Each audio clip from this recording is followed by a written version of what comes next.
lecture is devoted to the psychic reading, also called the cold reading, when it's done deliberately by someone who knows what they're doing.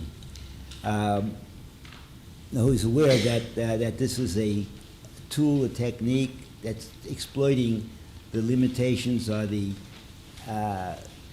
biases of the human mind and taking advantage of it. I like the psychic reading, being a skeptic, and I think it's and being a person who wrote the major chapter in the annual review. I wrote a chapter, the only time I ever had it, in the annual reviews of psychology, on the psychology of deception. And as a psychologist, I would say my specialist was the psychology of deception.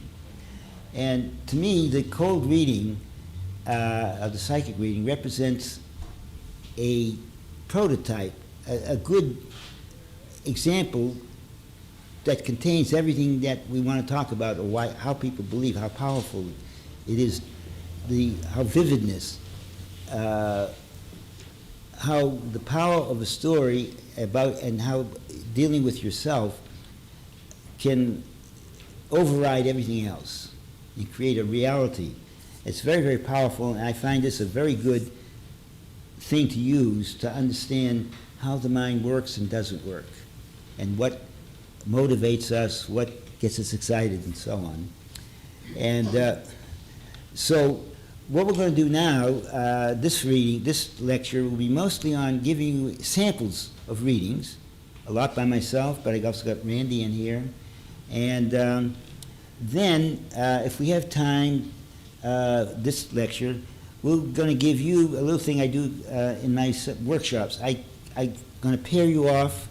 Hopefully, when I pair you off, I'm going to try, you probably know each other a lot, but try and get you, match you up with people you least know, so you're more effective that way. And I'm going to teach you how to give each other a reading. I'm going to teach you what I call a systematic scan. And it's very powerful. I've done it over and over again, so I know by experience that this works. I did it recently at a workshop on cold reading at the TAM last year, and we had 130 people in that room, as big as I've ever had, because I always like the small group. We paired everyone off, and the average accuracy rating that people gave each other's readings was 85%. By the way, that's a magic number, because that over the last 20 years of my doing these workshops is about the average accuracy rating I get, is about 85%. So that's about, that's a little better than you're going to do, than the ordinary psychics do. So just after this one little reading, you're going to be better than most psychics. Okay, so let's start off with some examples. Let's start off with the Superpower show, okay? That was a show done in Britain on one of the channels there in 1990. I want to show you a segment where they had me come there on that show, because they have a man in England called Christian Dion. Well, you'll see it. Let's talk for himself. Go show that. John, Christian's here with the tarot cards. If you want Christian to have a look at the future, 071 603 1152. So get dialing now for that. Okay, well, the phones are buzzing, and Florence is in Ilford. As we pick out the cards, there's two things, particularly going back. Ray Hyman is on the Executive Council of Psychop. He's listening to tapes of English psychic Christian Dion's radio talk show, sent to him in America by a British associate. In the show, Dion questions callers and gives them psychic readings and advice. London Talkback Radio. Hyman came over to London to investigate. Hiya, Yvonne. All right. How are you? Fine. Shuffling going on? Shuffle the rounds, yeah. Well, I think people don't actually believe it. I shuffle them all the time and change them around, but we do, kid. We do. Certainly do. What? Over the last sort of basically 12 years, it's been a bit of a dodgy patch, Yvonne. That's right. And I feel that you have also been draining yourself a lot recently. You've been getting yourself all wound up. Yes. Very, very much so. And without being rude, you've lost your sparkle. That's right. You know, it's like you're not you at the minute. We need to get your sparkle back. I think that will be better as we go into the autumn. It's a bit like being able to view a videotape of someone's life. You can see the past, the present time, the future time, which gives them evidence, if you want, that things you're predicting for the future are good, or at least accurate. Right, is there anything particular you wanted to find out about? It just helps him pick up on things. Right, stay on the line, we'll be with you soon. If you can just make sure your radio's turned off, you'll hear it down the line. Well, what do Dion's callers think? Is Yvonne from Acton convinced of his psychic powers? Yvonne, you just had a consultation with Christian Dion. What do you think of Christian? I thought he was good. It was right what he said to me. What were some of the things that he said? Well, he said there was ups and downs in the last 12 years, and in the last 2, and also that I tend to put everybody else before myself, and I've lost my sparkle. You know, that was all. And he said about a property deal, which I take it he means moving between now and Easter next year. Is that something you have been thinking Well, about? we have, yeah. And he seems to think that it will happen. She's just one person, and many, many thousands of people seem to be just as convinced as she is. And the sad thing is that there are alternative explanations. Today on News Radio. Back in Buffalo, Hyman is going to show how to read people's minds without psychic powers. 24 minutes after 10 o'clock, my guest in studio, Mr. X, a psychic reader, a gentleman who is able to tell you many things intuitively about yourself through the use of his ability to focus in on your psychic energy, and also with the use of tarot cards, which he has in front of them now. Good morning, Julie. Good morning. How are you?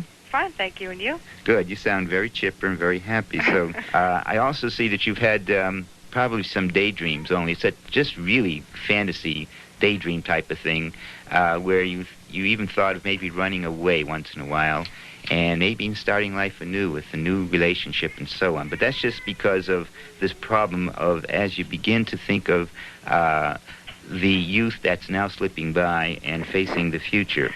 Oh, good. And that part of it's taken care of. Well, that was remarkably accurate. I compliment you on that. Thank you now. Bye-bye. Cold reading is when you meet a client whom you've never met before. We call it meeting them cold, and give them a reading that is insightful and the client thinks gets to the core of his or her personality.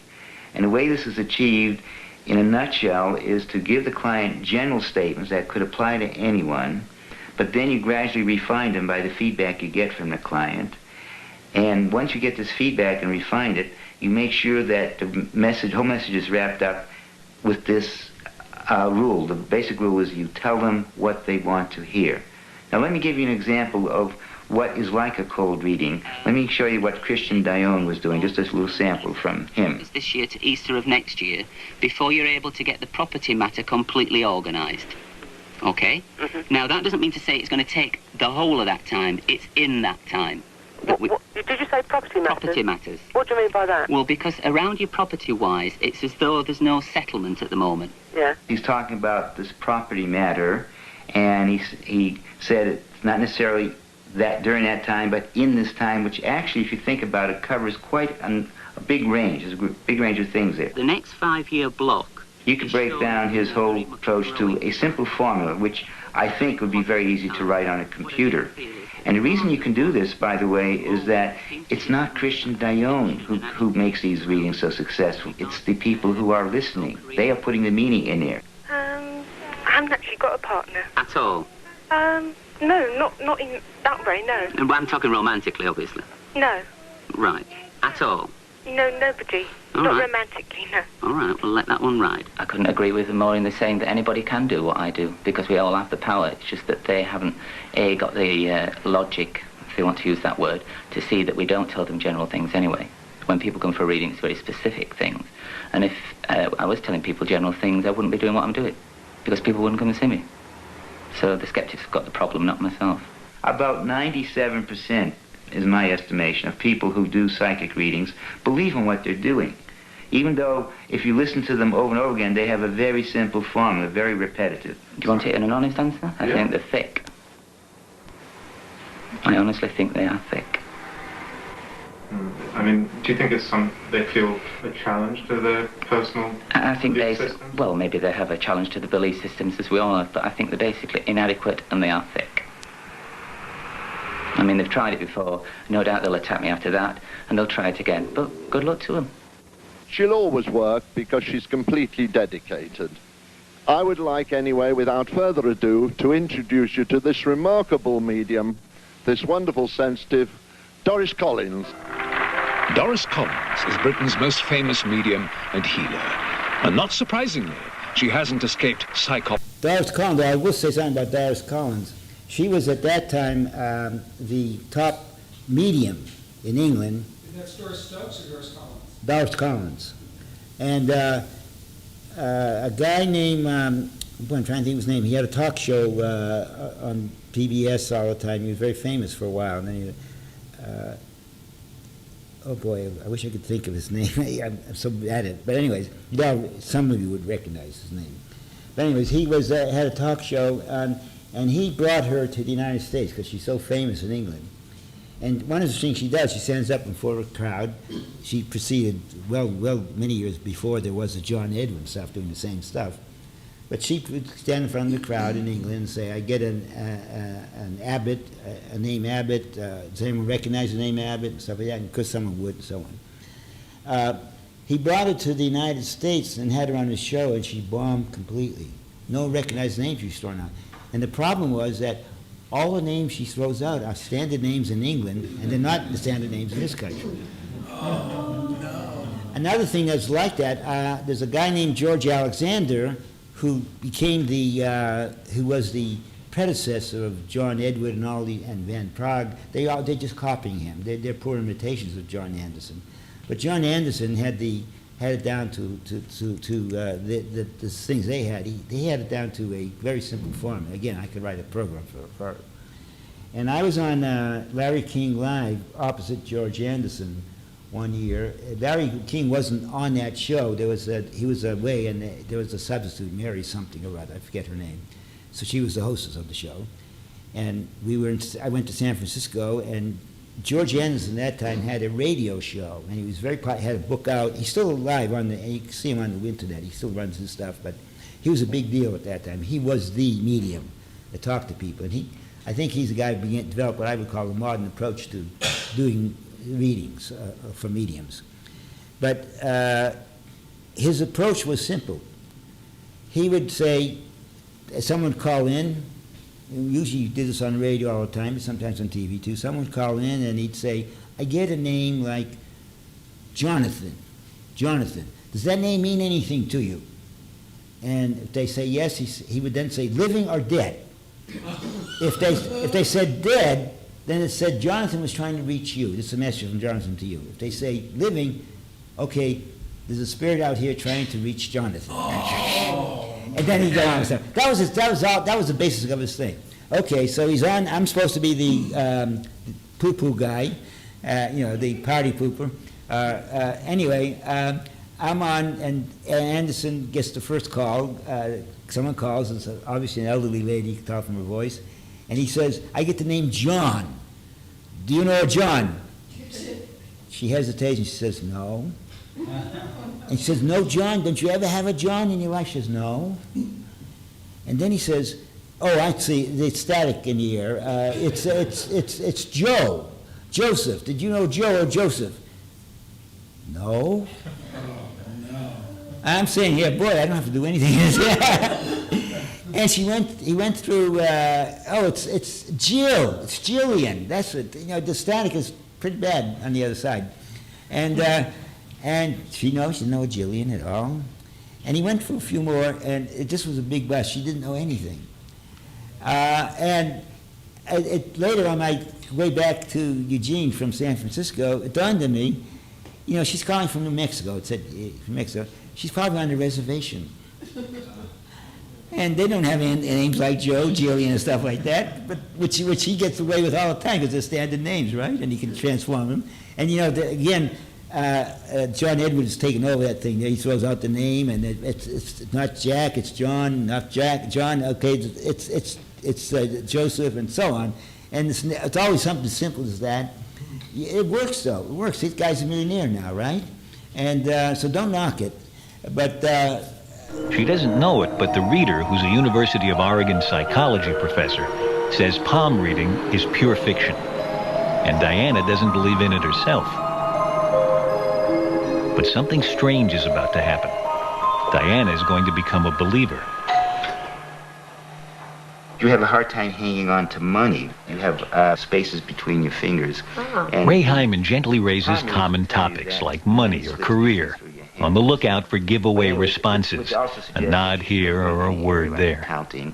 Let other people do your income tax. Okay. Otherwise, you do. Okay, good. The fate line comes very late, very, very late out of your lifeline. And that suggests your career is very, very late in coming. This is children, you know, and lots of them are there. After about 20 minutes, Ray is feeding back to Diana what he's gathered she probably wants to hear. 6. Jeez, I better hurry. How accurate was it? Pretty accurate. Really? Yeah. The career, about 4 years ago, I started selling insurance and have just now decided that it's really not what I want to do. Kids, of course, I have 1 child, but my mother has 5.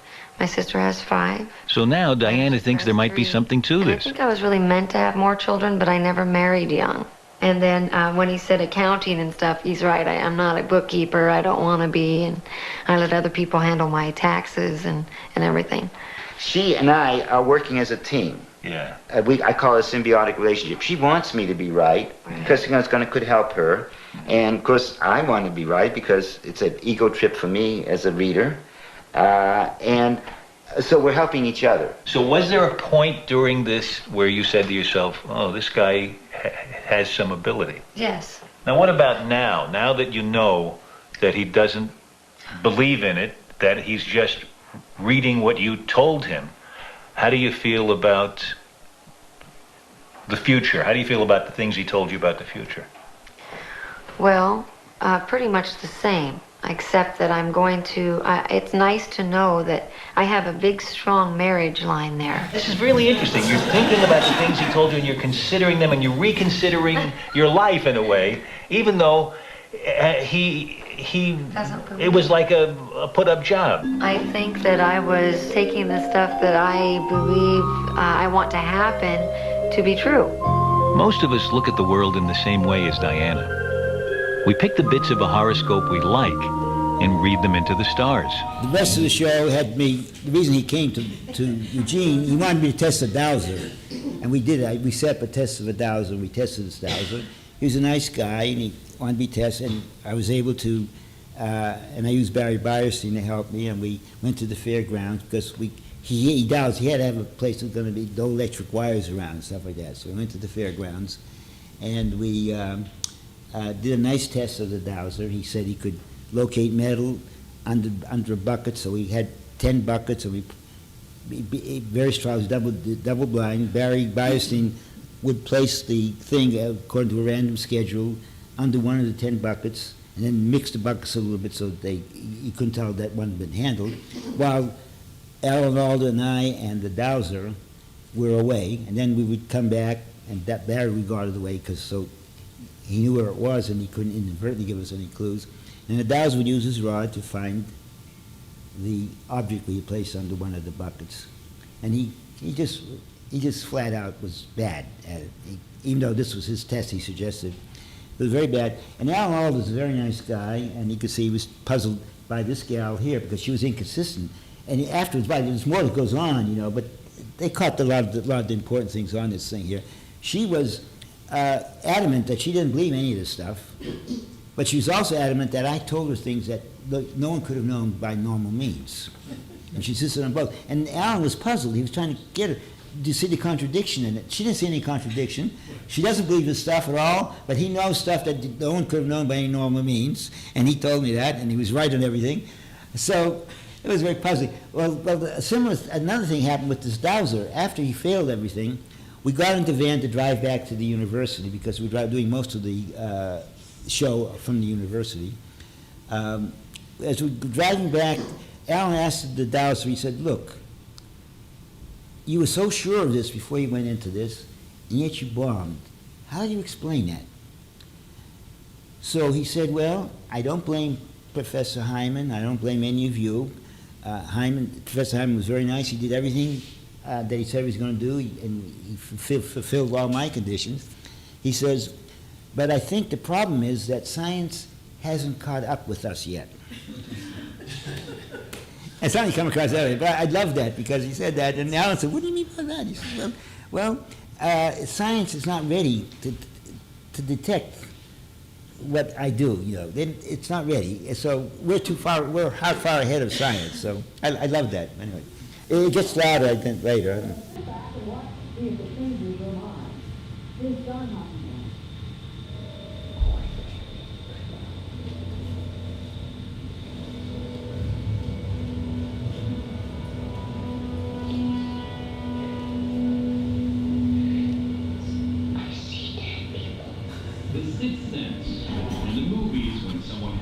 This is what they typically experience. Scary.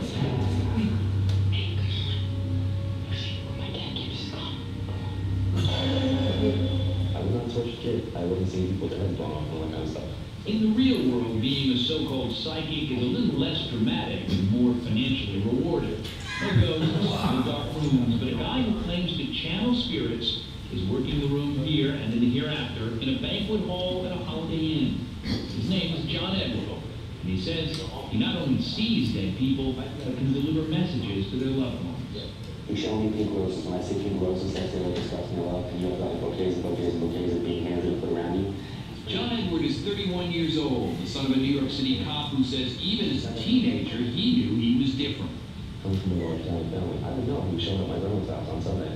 You would know before they knocked. I would know before they came. And then it got to, I used to play a game with my mother. So like Saturday night, I would sit down and say, like, what times they were going to come. I would say, okay, 2 o'clock, this was coming. 3 o'clock, this was coming. And usually what I said was going to come, the car on the block. I think what we should do now is go forward some more to, because near the end of the show it gets much more interesting, because at the first half of the show it's all positive. It seems like he's hitting with that group and everything else, but later you find something else at the end of the show. There's Gary Schwartz, who I had some very strange interactions with, but he validates Edward among others. He's a professor at, Joe does a very good job on this show. Died of a heart attack. He was only 42. And there was someone else in the room with him. And there was a lot of suspicious circumstances around it. So John Edward did hone in on a suspicious death. What if we can have a snapshot of all the people John Edwards said were clamoring to send a message to the living? What kind of people would we find they are? Well, they're not angry folks. They're not bitter about being taken too soon. We heard no stories of pain and suffering, no calls for revenge or settling of scores. These dead people are nice, and maybe a little boring. But as we saw here, even a nice, boring word from the dead beats a whole sermon from anybody in this world. She's making me feel that you have developed spiritually, like you're opening up more and more to this.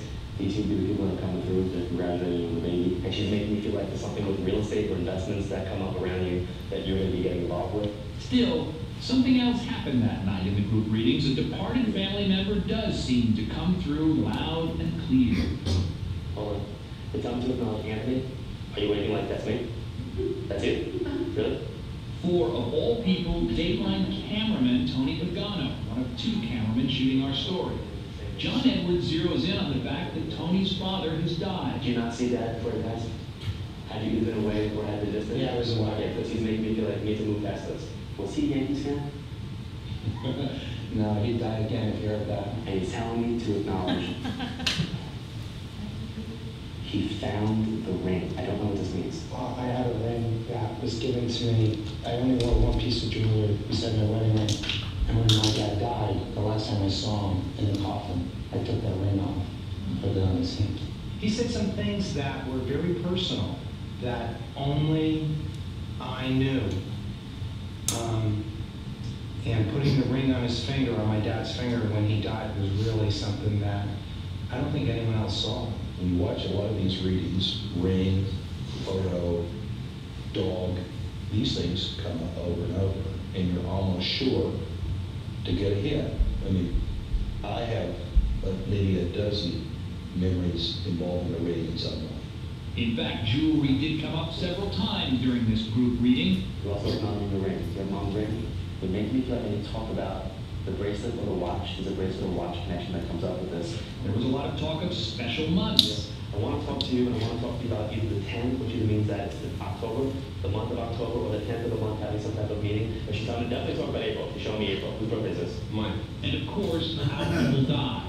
Cancer and heart disease are the two major causes of death. We'll heard a lot about that. Actually, somebody passes from cancer, also there, because they're showing me cancer. Some type of congestion that comes up in the chest. So either somebody had congestive heart failure, pneumonia, or they could not breathe. There's a problem that comes up in this area. And who passed from breast cancer?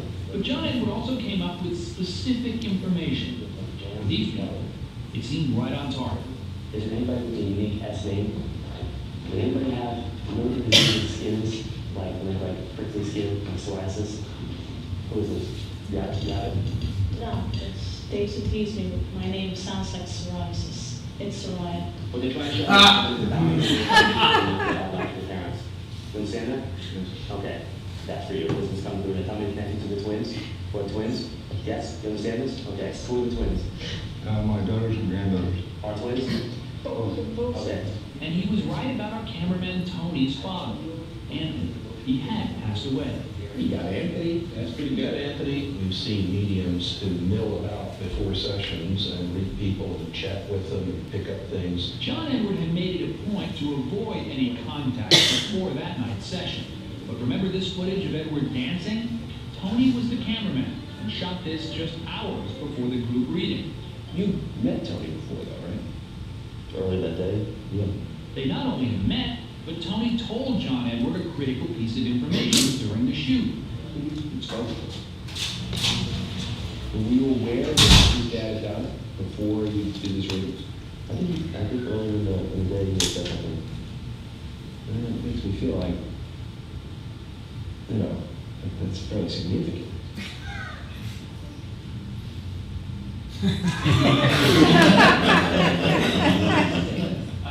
Okay.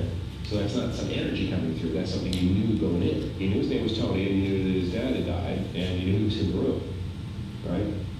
That's a whole lot of thinking you got me doing then. Like I said, I react to what's coming through, but I see, hear, and feel. I interpret what I'm seeing, hearing, and feeling, and I define it. He raised his hand, it made sense to him, great. But a cynic would look at that and go, hey, this is the cameraman, he goes to the state line, wouldn't that be impressive if he could get the cameraman to cry? Absolutely not. Absolutely not. No. But grieving is emotional, whatever the trigger. Tony, our cameraman, was clearly moved. So was Pam.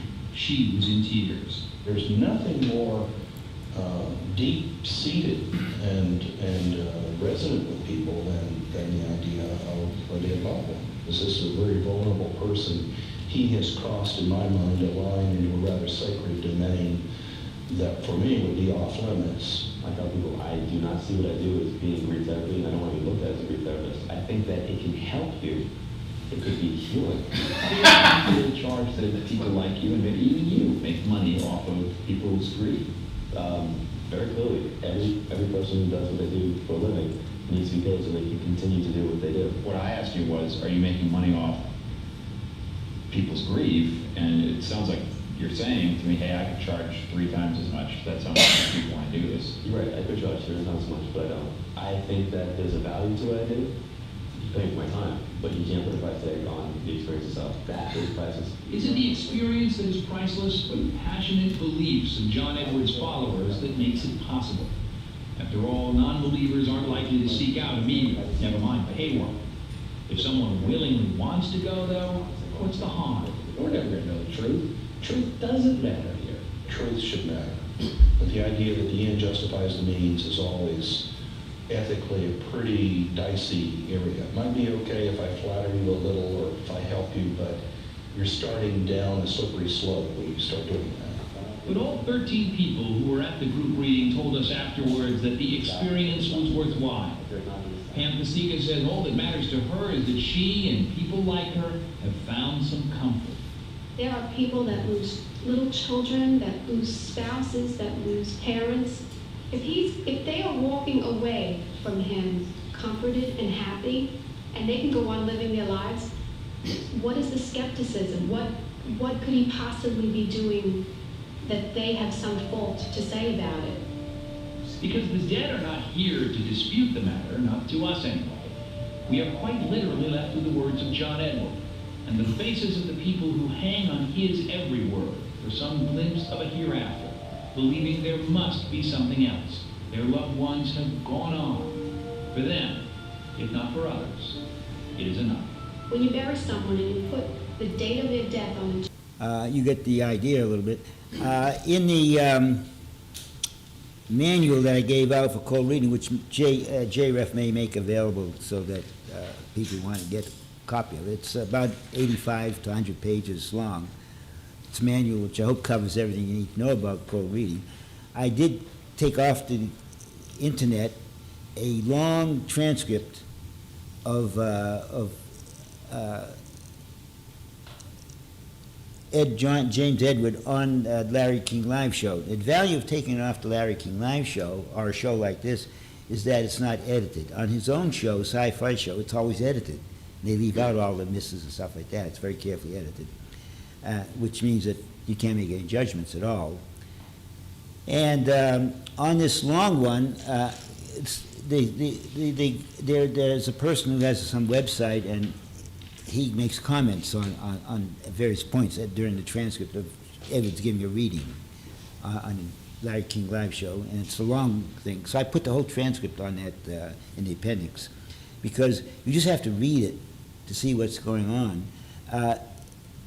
Every single reading Edwards does like that, that's unedited, is he's throwing out names. He says, I get a Harry, like a name like Harry, does that make sense to you?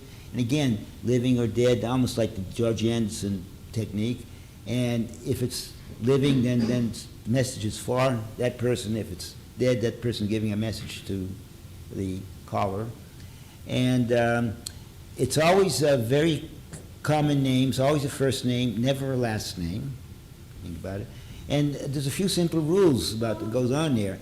And also, many times, even with the common names that he's using this technique, there are people who say, no, I don't know having one close to anyone by the name of John, and I don't know anyone who's passed on who's named John.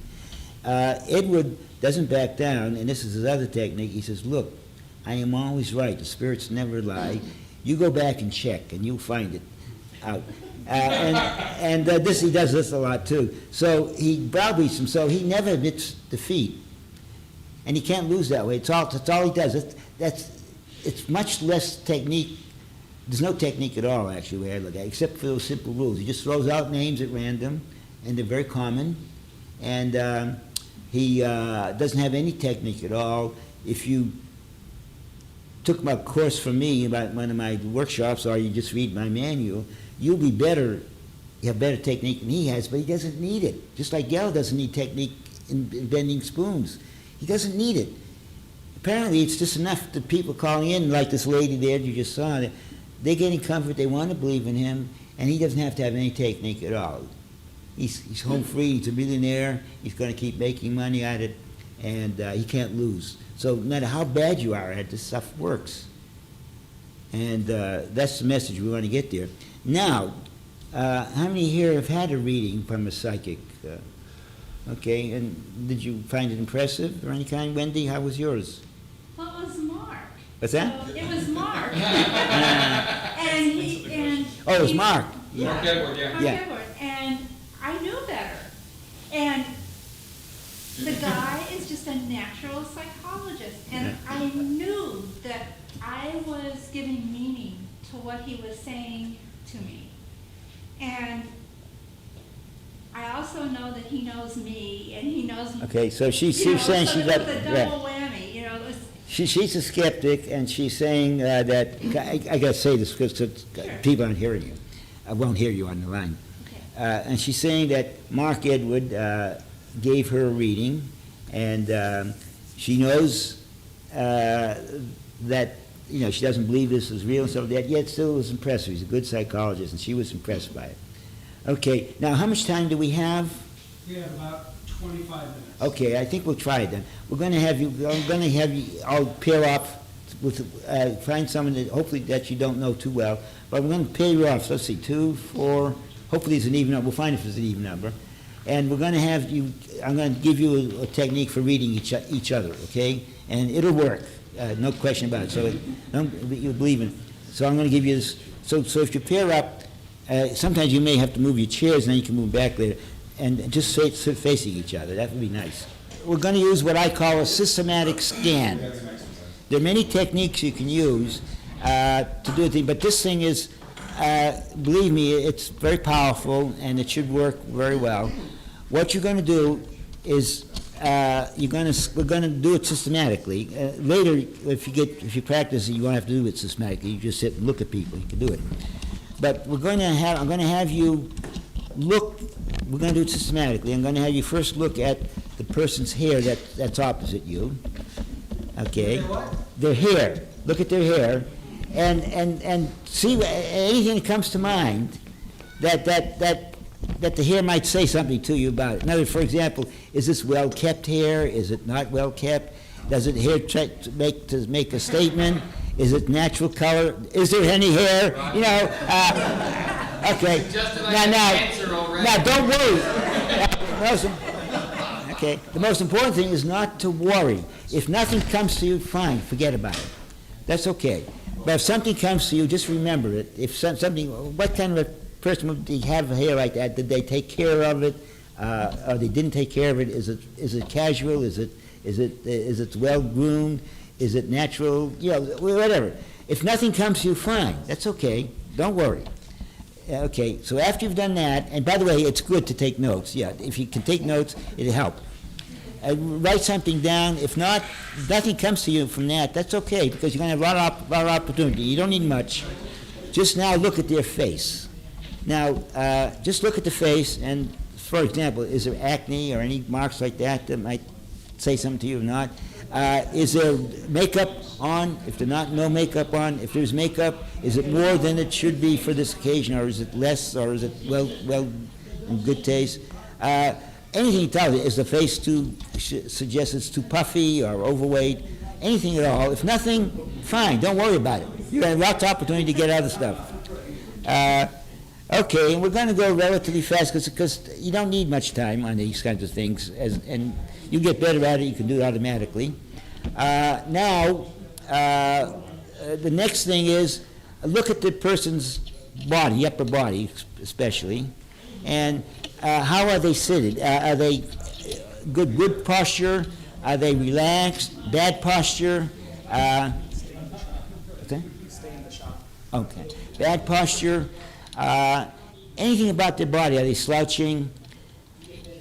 At this point, also, you might make a consideration: are they overweight, underweight?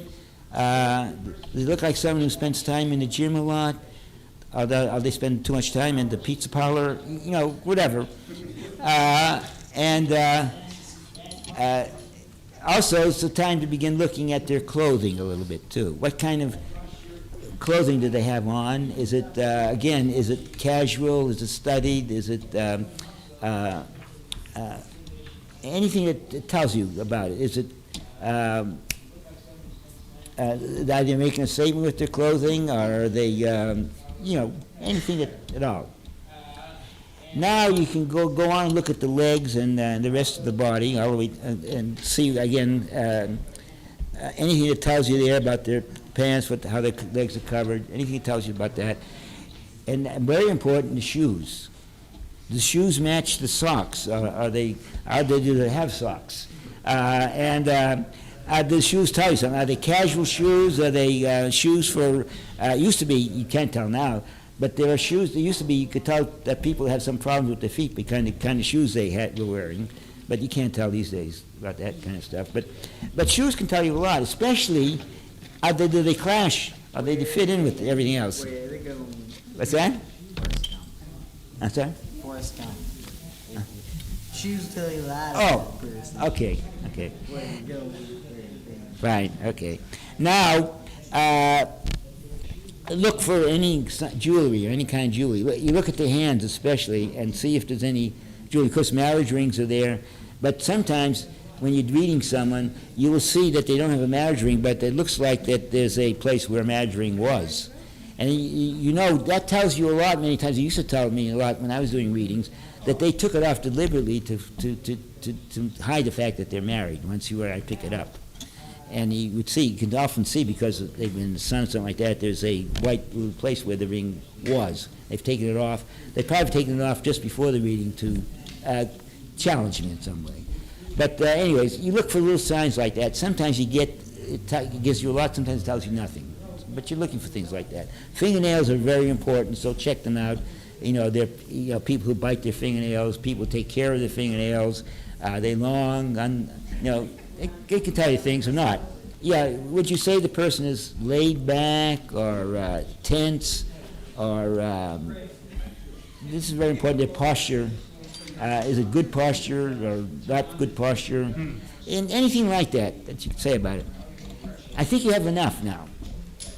I think you have enough to, now one thing it helps that you got a lot of what I would call descriptors, and now the thing is to put them into a story, to make a story out of it. And when I was playing with Christian Dion, just trying to simulate him, he always, everything he did, he had three places. He put some stuff in the past, what the immediate past or recent past has before this person called or they encountered this person, and things that could lead up to any problems they now have, and then the present, what the situation is present, and the immediate future and the long-range future. Now, a safe thing to tell people, well, we'll get to that later. I'm going to let you stop at this. But sometimes it's good to put what you have into a story or some sort of a framework or context. You don't have to, but it's good. Okay, now we're finished. You're all set. And I'm going to have, would you mind, two mind being willing to openly tell what you come up with? Would you give him his reading now aloud? Just tell him. Give him, tell him what you think he's like, what kind of person he is, and so on. What did you come up with? Now, this is a really good comparison. These are really different people from different worlds, right? Okay, well, different age levels and so on, right? You're older than she is, right? Okay. Who do you want to go first? Who should go first? Okay, you have a wide variety of tastes.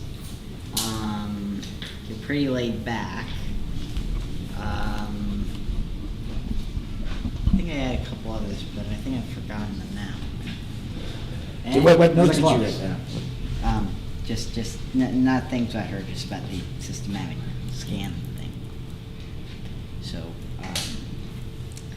okay, that's good enough so far. How was what Louis said? How was it? What would you say about it? How did it fit you?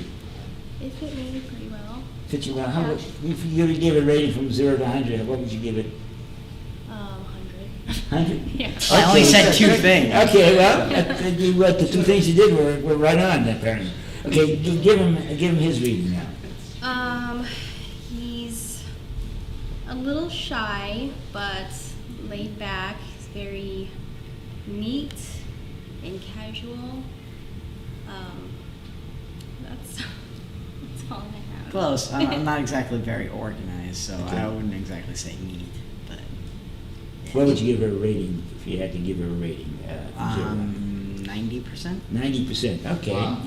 Okay. Now let's take one more parent. Then don't. I'm sorry. You had. Then again, I'm not that shy. You're not that shy. Okay. Okay. So you had something you didn't believe. That was a little bit off, maybe. Okay. But that's okay, because shyness, it's a funny thing. And you're shy in some contexts and shy not in others. Okay. You want to go first? That's all right, you can go first. Okay. Give me the... I feel like you have an orderly background. Perhaps maybe parents were in law enforcement or military or something to do with structure. And I think now you've come to sort of rebel against that, maybe, and you're coming into your own thinking in different ways and trying to figure out certain things.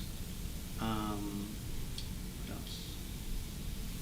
But you feel a nervousness that you're not sure if it's working, and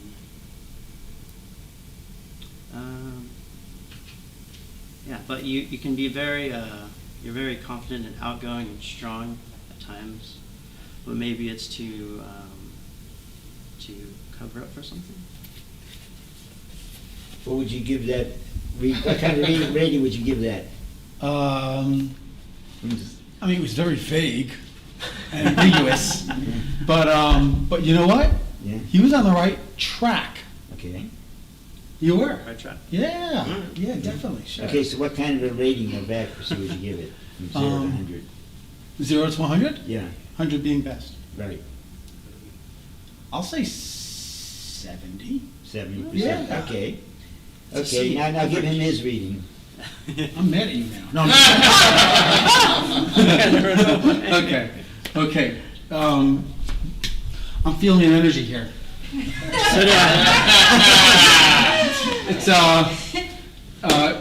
you know, you're so like, take me as you see me, man.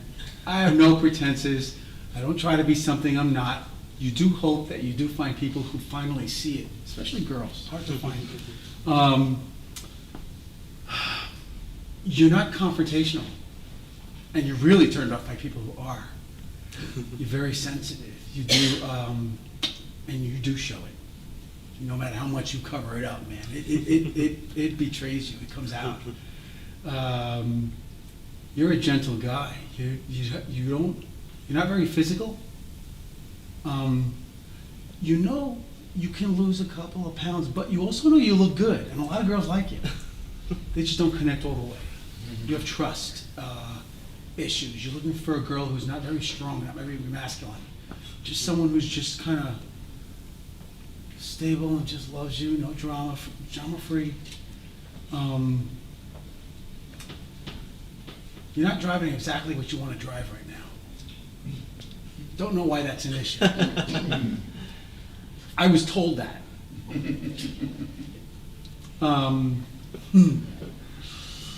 Let's see. I'm going to stop there. Okay. How did you do? Yeah, really good. How would you rate that on a scale from 0 to 100? I'd say, give you 85. 85, okay. Yeah. That's the standard. That's really good. Now, if you got a reading, how many would rate the reading that they got from their partner between 90 and 100? How many would do that? Okay, so let me see if I got it right. 1, 2, 3. Who else? Did anyone else have a hand up? Okay, so three in this category. Okay, how many would rate it from 80 to 89? 1, 2, 2 there, okay. How many would rate it from 70 to 79? 1, 2, 3. I think I got everyone, okay. And, okay, 60 to 69. Okay, none. 50 to 59? None. Anything lower? I would say 50. What's that? I would have said 50 to 59. Okay, so you would be that, so we got one there. Okay, and did I miss anyone? Well, I belong in the asterisk. What's that? I belong in the asterisk. Yes, you do.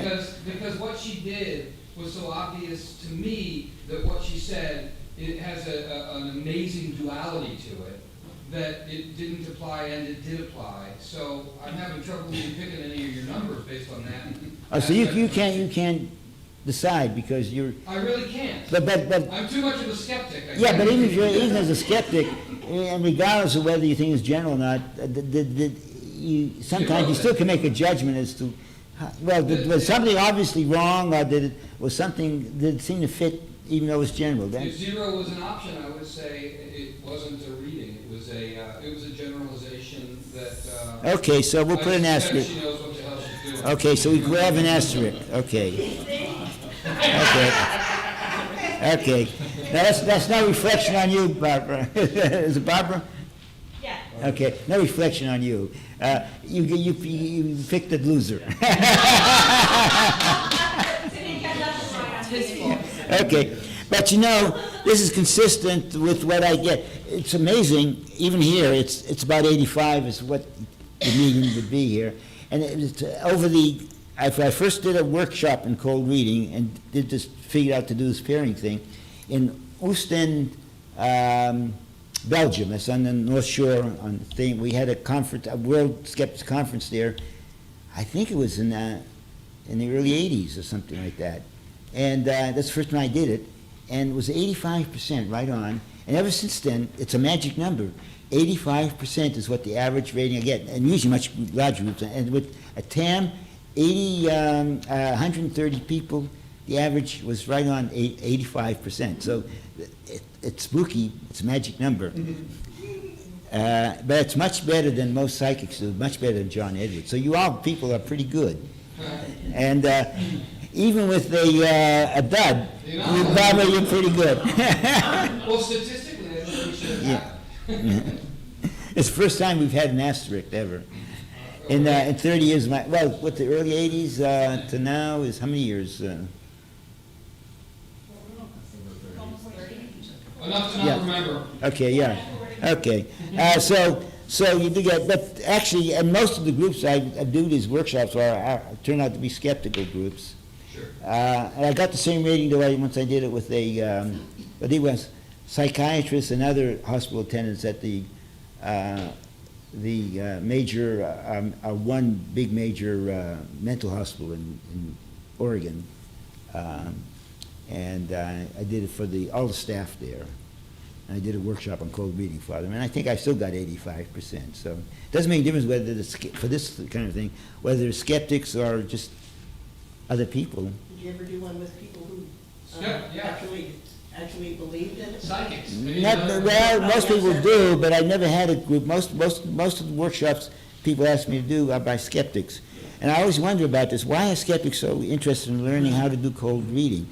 And it's because they need an alternative fallback position to make a living, I think. And that's so I often wonder, maybe I shouldn't be teaching people how to be good at this, because do we need more psychics out there? My excuse is that this is fun, and it's really, if you do it, it's really amazing how powerful it is, and you learn how it is, that you can do it, and people are just, and even skeptics sometimes are pretty much overwhelmed by it. But ordinary people, they just love you, and it turns out that, you know what, you've heard of T.A. Waters, haven't you, DJ? Yes. Okay, T.A. Waters we're finished now. We have just a minute. Okay, well, T.A. Waters was a well-known mentalist. He was at the Magic Castle and so on. He passed away. But he once wrote one of his books, classic books on mentalism. He wrote the story, didn't name the people in the story. He said he wanted to show the power of psychic readings. He said there was a party at someone's house, at a professor's house in Turnerby, Percy Diaconis' house. He lived in San Francisco then. There was a party at his house, and one of the visitors was a well-known magician, and he did fantastic magic. And it was just amazing. But then the other person was asked to read palms and then do a few of that. And he did those, and that was all the subject of conversation. And even weeks later, Percy was getting people coming back to him who had been at the party and talking about the palm reading. And the point he wanted to make is that even the greatest magic won't outdo someone who just gives someone a reading. Because it takes over. It turns out the two people at that party of Percy's was me, I did the palm reading, and Jerry Andrews, my good friend, and really one of the best magicians ever in the world. He could fool everyone. And yet, his powerful magic, afterwards, all he talked about and and remembered was in my palm readings. I remember one of the guys was one of Percy's colleagues at the Department of Statistics in Stanford, and he's a man who was very famous for having developed a bootlegging technique. You know, he's a very famous statistician, and he was the guy who actually had no doubts about it that I hit everything on him. I couldn't have done it. other than abnormal means. And that's, so next time we're going to get into the Forer effect and get into the nitty-gritty of how this really works, what makes this work, how it fits into psychology, and how it fits into being a skeptic. So.